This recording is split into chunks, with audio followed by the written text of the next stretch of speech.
Cricket only நேயர்களுக்கு வணக்கம். IPL பத்தி ஒரு பிரேக்கிங் நியூஸ் வந்திருக்கு. அத பத்தி பேசுறதுக்கு ஒரு ஷார்ட் நோட்டீஸ்ல அ ஒப்புதல் கொடுத்ததுக்கு முதல்ல ரமேஷ் சார் உங்களுக்கு நன்றி சார். நன்றி ஈஸ்வர். சார் என்ன ஐபிஎல் மேட்ச் கோ ஹெட் கேளுங்க. ஐபிஎல் மேட்ச் வந்து இப்போதைக்கு தற்காலிகமா நிறுத்தி வைக்கப்படுறதா ஒரு தகவல் வந்திருக்கு. இதை எப்படி பார்க்குறீங்க நீங்க? என்ன மாரி போகறதுக்கான பாசிபிலிட்டிஸ் எல்லாம் இருக்கு சார்? இதுல பாக்குறதுக்கு ஒண்ணும் இல்ல ஈஸ்வர். இது நிறுத்தி வைக்கப்பட வேண்டியதுதான். அதாவது இப்ப இருக்கிற இந்தியா பாகிஸ்தான் இந்த வார் சீனரியோல இந்த பேக்ரவுண்டா வச்சு பார்க்கும்போது இந்த கேளிக்கைங்கிறது அடிப்படையா பேசிக்கலாவே இந்த கேளிக்கைங்கிறது இருக்கக்கூடாதுங்கிறது ஒரு எண்டு. செகண்ட் பாயிண்ட் பாத்தீங்கன்னா பிளேயர்ஸோட செக்யூரிட்டி. அது அந்த பிளேயர்ஸோட செக்யூரிட்டி மட்டும் இல்ல, அந்த மேட்ச் பார்க்க வரக்கூடிய கூட்டத்தோட செக்யூரிட்டி. ஒருவேளை கூட்டமே இல்லாம கூட இந்த கொரோனா பீரியட்ல வெறும் பிளேயர்ஸ் மட்டும் வச்சு மேட்ச் நடத்துன மாதிரி நடத்துவாங்களா அப்படின்னு பார்த்தா அப்ப கூட பிளேயர்ஸோட செக்யூரிட்டி அந்த வெறும் பிளேயர்ஸ் மட்டும் இல்ல, அந்த டீமை சார்ந்து இருக்கிற அத்தனை பேர் ஒரு 300-400 பேரு டிவி க்ரூ இவங்களோட செக்யூரிட்டி எல்லாம் வந்து ரொம்ப ரொம்ப இம்பார்ட்டன்ட் இல்லையா? அதனால இது வந்து அவங்க பிசிசிஐ இந்த முடிவு எடுத்திருக்கிறது ஒரு நல்ல முடிவா தான் நான் பாக்குறேன்.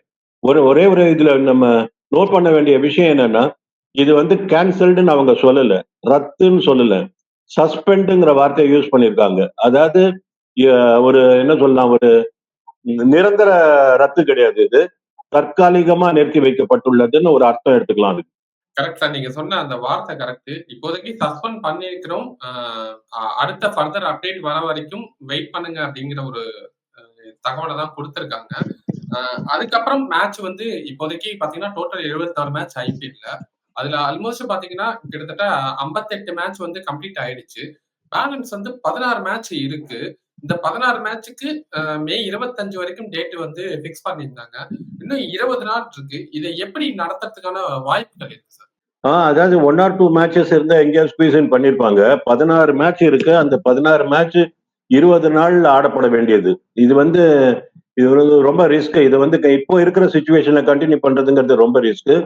இதை மேற்கொண்டு அவங்க எப்படி பண்ண போறாங்கிறத நம்ம பொறுத்திருந்து தான் பார்க்கணும். ஏன்னா அந்த விஷயத்தை பொறுத்த வரைக்கும் இன்னும் அவங்க ஒரு டிசைட் பண்ணல.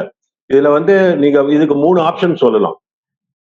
ஆப்ஷன் 1, நீங்க வந்து போஸ்ட்போன் பண்ணலாம். இது இன்னொரு டேட்டுக்கு போஸ்ட்போன் பண்ணலாம். நம்பர் 2, ஒரேடியா கேன்சல் பண்ணலாம். நம்பர் 3, ஒரு நியூட்ரல் வென்யூக்கு மாத்தலாம். இந்த மாதிரி ஒரு 3 ஆப்ஷன்ஸ் இருக்கு.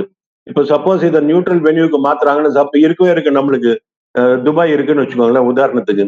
ஸோ துபாய்க்கு ஷிஃப்ட் பண்ணிட்டு பண்றாங்கன்னா இதுக்கு எல்லா டீமும் எல்லா பிரான்ச்சைஸும் ஒப்புதலா? ஏன்னா ஒரே கிரவுண்ட்ல ஆடணும். எல்லா மேட்சும் ஒரே கிரவுண்ட்ல ஆடுற மாதிரி அமைஞ்சதுன்னா இதுக்கு பிரான்ச்சைசஸ் எல்லாம் ஒத்துப்பாங்களா தெரியாது. பாயிண்ட் 1. அதாவது நியூட்ரல் கிரவுண்டுக்கு போறதை பொறுத்த வரைக்கும். போஸ்ட்போன் பண்றதை பொறுத்த வரைக்கும் நீங்க பாத்தீங்கன்னா போஸ்ட்போன் பண்றதுல நிறைய கவனிக்கப்பட வேண்டிய விஷயங்கள்லாம் இருக்கு. ஏன்னா இது வந்து ஒரு 74 நாள் நடக்கக்கூடிய ஒரு ஒரு டோர்னமெண்ட். இந்த 74 நாள்ல நீங்க முன்னையும் பின்னையும் பிளேயர்ஸோட வருது போறது, அவங்களுக்கு இருக்கிற ஜெட் லேக், அதுக்கு உண்டான அதுக்கு வந்து ட்ரைனிங் எடுக்கிறது, நெட்ஸ் எடுக்கிறது, இதெல்லாம் எடுத்து பாத்தீங்கன்னா கிட்டத்தட்ட ஒரு 80 நாள் வச்சுக்கோங்களேன். 80 நாள் கூத்து இது. இந்த 80 நாள் கூத்துல இன்னும் ஒரு 20-25 நாள் நீங்க அகாமடேட் பண்ணணும். வெறும் 20 நாள் மட்டும் இல்லை. இப்ப இது எல்லா பிளேயர்ஸும் நீங்க அவங்க நேட்டிவ் பிளேஸுக்கு அனுப்பிட்டு திருப்பி அவங்கள நீங்க வரவழைக்கும் போது அதுக்கு உண்டான ஜெட் லேக், அதுக்கப்புறம் வந்துட்டு ஒரு 1 or 2 days அவங்க பிராக்டிஸ் பண்றது, இதெல்லாத்தையும் கன்சிடர் பண்ணீங்க பாத்தீங்கன்னா 20 நாள் இல்ல, இது அட்லீஸ்ட் குறைஞ்சது ஒரு 25 நாள் நீங்க பஃபர் வைக்கணும். இந்த 25 நாள் பஃபர் பீரியட எங்க கொண்டு போய் எந்த ஸ்லாட்ல கொண்டு போய் அதை நிறுத்துவீங்க, கொண்டு போய் சுருங்குவீங்கன்னு தெரியாது நமக்கு. ஏன்னா இப்ப உதாரணத்துக்கு சொல்லணும்னா இப்ப இந்தியாவே எடுத்துக்கோங்களேன். இந்தியா அடுத்த மாசமா ஜூன் எண்ட்லயோ ஜூலைலயோ இங்கிலாந்து போறாங்க இல்லையா? ஸோ நீங்க வந்து இந்த மேல இருந்து ஜூனுக்கு தள்ளி வச்சீங்கன்னா இது 1 நாள் 2 நாளா இருந்தா கூட 12ஆம் தேதி கிளம்புறது 15ஆம் தேதி கிளம்புறாங்க அப்படின்னு சொல்லிக்கலாம். 25 நாள் உள்ள கொண்டு போகணும். நீங்க 25 நாள் உள்ள கொண்டு போகும்போது கிட்டத்தட்ட 1 மாசம் நீங்க போஸ்ட்போன் பண்ணீங்கன்னா இங்கிலாண்டோட அடுத்த ஐட்னரி ஒண்ணு இருக்கும். அவங்களுக்கு இந்தியா போயிட்டு வந்த உடனே அவங்க வேற எங்கேயாவது போற மாதிரி இருக்கலாம், தெரியாது. அந்த டீடைல்ஸ்குள்ள நம்ம இன்னும் போல. இதெல்லாம் ஆஃப் ஹேண்ட் தான் நம்ம பேசிட்டு இருக்கோம். ஸோ இது வந்து அவைலபிலிட்டி ஆஃப் பிளேயர்ஸ் வந்து இப்ப வந்து நீங்க பாத்தீங்கன்னா இப்போ இங்கிலாந்துக்கு இந்தியா போறதுனால பும்ராவும் இருக்க மாட்டாரு, பட்லர் இருக்க மாட்டாரு, ஒரு பேச்சுக்கு சொல்றேன். ஸோ இந்த மாதிரி அந்த மாதிரி மெயின் பிளேயர்ஸ் இல்லாம அந்த டீம் ஆடுமா? அதுக்கு ஒத்துப்பாங்களா? ஏன்னா இது வந்து பெரிய கிட்டத்தட்ட ஒரு back end of the tournament வந்துடுச்சு.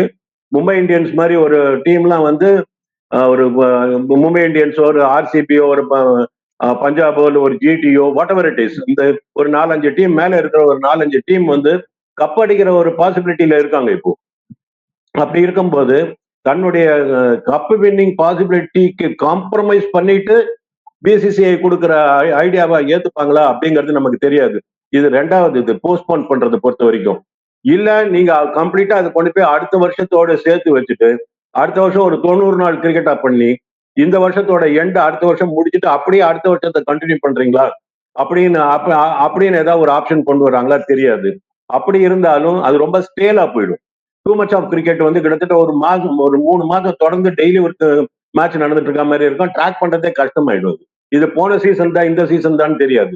அப்படின்னா ஒரு ஒரு குளறுபடி வந்துடும். இது ரொம்ப ரொம்ப $1 மில்லியன் கொஸ்டின். இது வந்து ஆபரேஷனலி. இது தவிர இன்னும் நீங்க அடுத்தது போனீங்கன்னா லீகல் ஆஸ்பெக்ட்லாம் நிறைய இருக்கு. இந்த உதாரணத்துக்கு வந்து இப்போ ஸ்டார் ஸ்போர்ட்ஸ் இருக்காங்கன்னு வச்சுக்கோங்களேன். அவங்க வந்து ஒரு இந்த கவரேஜுக்கு வந்து இவ்வளவு பைசா கட்டியிருக்காங்க. இந்த 70-75 நாளைக்கு நான் இவ்வளவு பைசா கட்டுறேன்னு சொல்லிட்டு சொல்லியிருக்காங்க.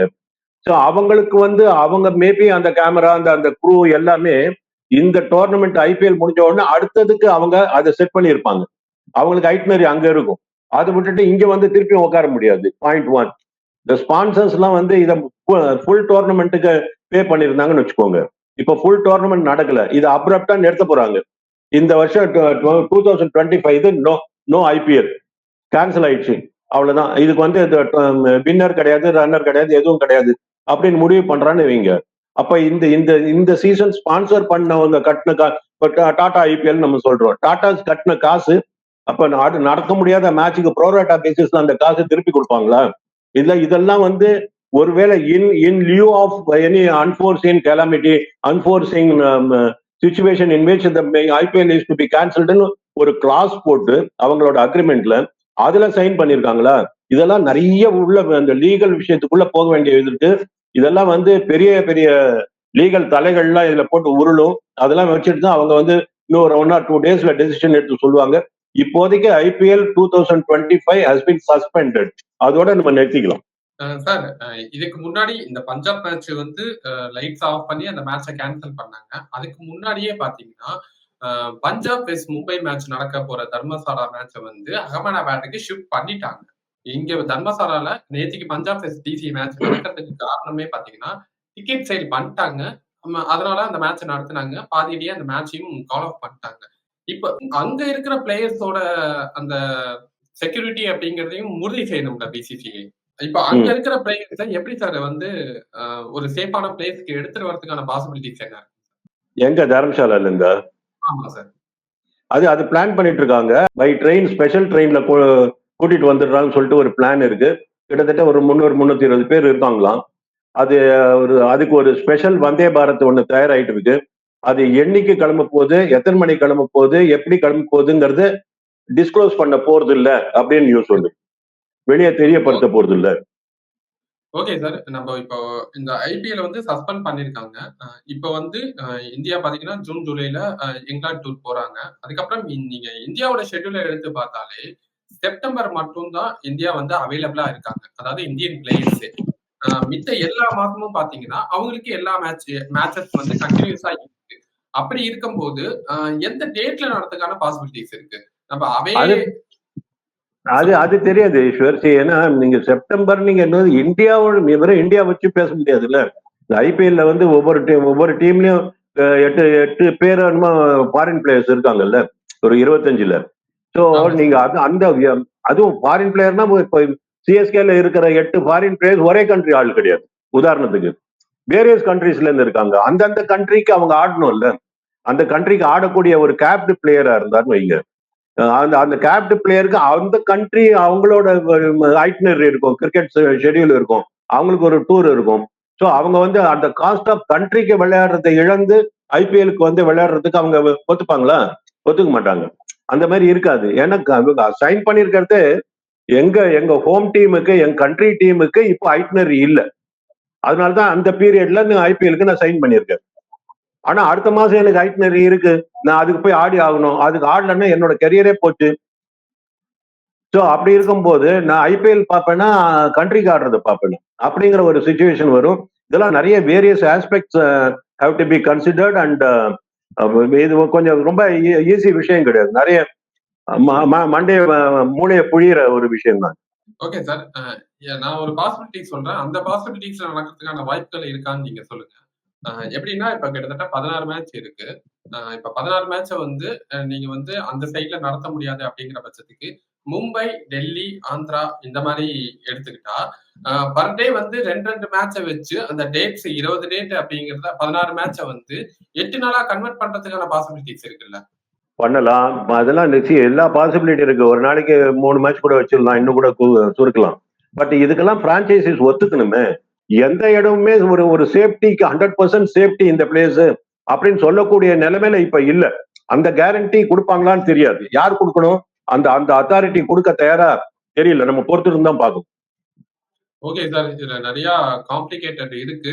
இந்த காம்ப்ளிகேட்டை எப்படி சால்வ் பண்ணி இதுல இருந்து மேட்ச வந்து எப்படி நடத்த போறாங்க அப்படிங்கிறதையும் வெயிட் பண்ணி பார்க்கலாம் சார். என்ன நடக்க போகுதுங்கிறது தெரியாது. பரபரப்பா போயிட்டு இருந்த ஒரு இடத்துல வந்து ஒரு தலைக்கல் மாதிரி ஒண்ணு நடந்திருக்கு. ஃபர்தரா என்ன முடிவு எடுக்கிறாங்கிறதையும் நம்ம டிஸ்கஸ் பண்ணலாம் சார். இவ்வளவு நேரம் உங்க கருத்துக்களை பகிர்ந்துக்கிறதுக்கு ரொம்ப நன்றி சார். தேங்க்யூ.